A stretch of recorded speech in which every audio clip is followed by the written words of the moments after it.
We don't know what the journey was like for the Magi, except that for their encounter with Herod, there's not much said in the Bible about them.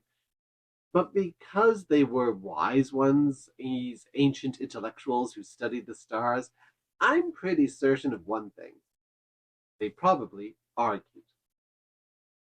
You'd think with wisdom comes understanding and compassion, but more often it comes with strong opinions and self righteousness.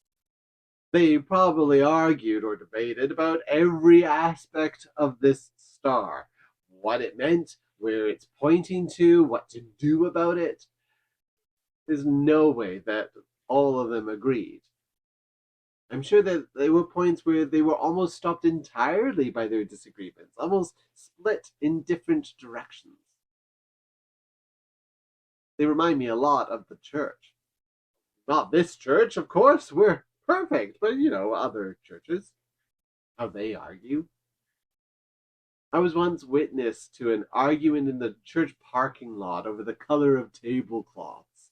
It was such a fierce argument that I was left in tears. Tablecloths.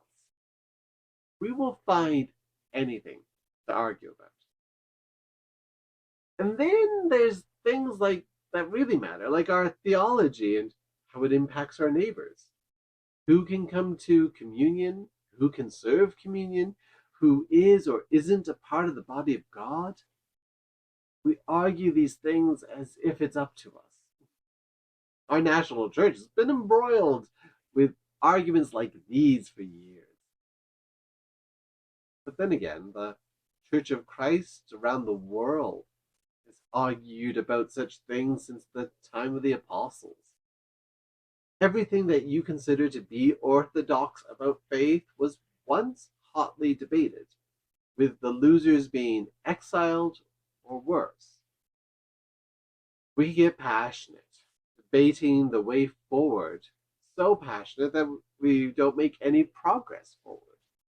So busy arguing with our siblings in Christ that we forget to look up and follow the star. If only we would raise our heads from time to time. Remember that, even if we can't agree on the details, we are all heading in the same direction, all searching for the same child, all carrying the same hopes and dreams.